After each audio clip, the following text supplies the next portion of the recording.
Assalamualaikum warahmatullahi wabarakatuh. Perkenalkan, nama saya Alfi Ibrahim dari SITHS dengan NIM 161251128. Di sini saya akan mempresentasikan KTI yang saya buat bersama teman-teman saya. KTI yang saya buat berjudul Dampak Kandungan Lemak pada Susu dalam Proses Fermentasi terhadap Sifat Organoleptik Yogurt.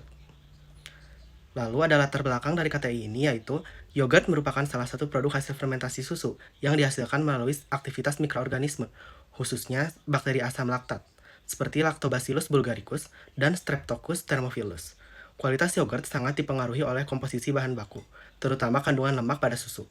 Perbedaan kadar lemak pada susu, baik susu skim, susu rendah lemak, maupun penuh lemak, dapat menyebabkan variasi pada sifat organoleptik yogurt yang dihasilkan. Penilaian organoleptik berupa penilaian dari berbagai aspek, seperti rasa, aroma, warna, dan tekstur pada yogurt. Berikutnya ada tujuan. Yang pertama ada menganalisis pengaruh kandungan lemak pada susu terhadap proses fermentasi dalam pembuatan yogurt. Tujuan yang kedua adalah menganalisis pengaruh kandungan lemak pada susu terhadap sifat organoleptik yogurt yang dihasilkan, meliputi rasa, aroma, warna, dan tekstur. Berikutnya ada anggapan dasar dan hipotesis. Anggapan dasarnya yaitu, dalam penelitian telah didapatkan bahwa kandungan lemak pada susu berbanding lurus terhadap kekentalan yogurt. Lalu ada hipotesis, diduga bahwa terdapat pengaruh peningkatan kandungan lemak dalam susu terhadap kualitas sifat organoleptik yogurt, terutama dalam hal kekentalan, rasa, dan kestabilan tekstur. Selanjutnya ada teori dasar dari KTI kami. Yang pertama ada pengertian fermentasi. Fermentasi merupakan proses yang melibatkan enzim dalam memecah molekul kompleks pada pangan oleh mikroba. Lalu ada jenis susu berdasarkan kandungan lemak.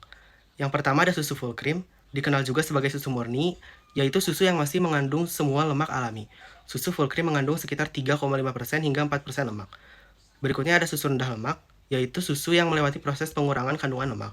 Dan terakhir ada susu bebas lemak, atau susu skim, adalah susu murni yang diolah sehingga menghasilkan sebagian besar lemaknya. Berikut adalah langkah kerja dari pembuatan yogurt untuk hasil KTI kami. Yang pertama yaitu siapkan alat berupa panci stainless steel, kompor, termometer, sendok, dan wadah fermentasi serta lemari pendingin. Yang kedua, sterilkan wadah fermentasi dan sendok pengaduk dengan air panas untuk mematikan mikroba kontaminan yang menempel pada alat. Yang ketiga, siapkan bahan berupa susu segar atau susu bubuk yang telah dilarutkan, lalu gula opsional, dan yogurt plain sebagai starter bakteri asam laktat. Yang keempat, ada panaskan susu hingga 85-90 derajat Celcius selama 15-20 menit untuk mematikan mikroba kontaminan dan memperbaiki tekstur yogurt. Yang kelima, dinginkan susu hingga mencapai 42-45 derajat Celcius agar sesuai dengan suhu hidup optimal bakteri starter. Yang keenam, tambahkan starter sebanyak 2-5% dari volume susu dan aduk perlahan hingga tercampur merata. Lalu yang terakhir, balut rapat wadah menggunakan kain tak tembus pandang dan taruh di tempat minim cahaya. Fermentasikan susu seminimalnya 24 jam, sampai teksturnya mengental, rasanya seimbang, dan aromanya khas fermentasi.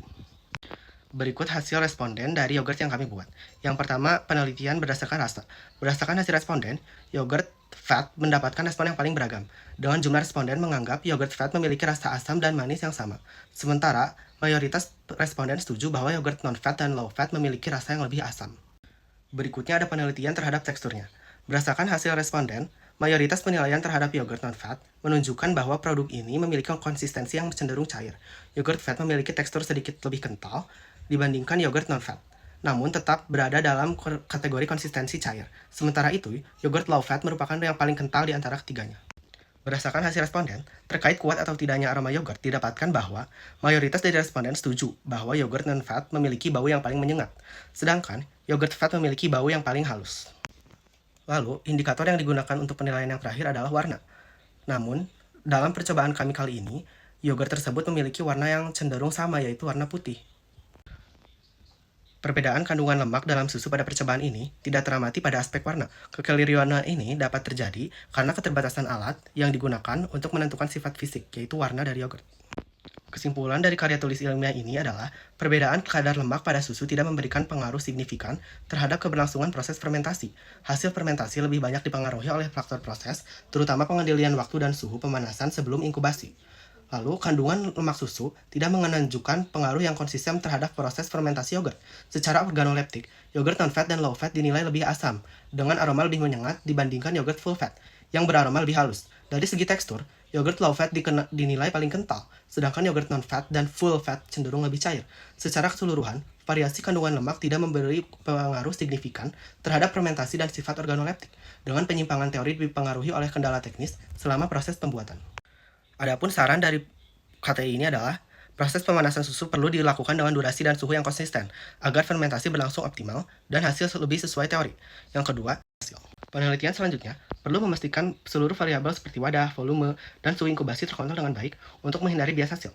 Lalu yang ketiga, melakukan repetisi dengan meningkatkan jumlah ulangan dapat memperkuat validitas data dan memberikan gambaran yang lebih representatif mengenai pengaruh lemak terhadap sifat organoleptik yogurt.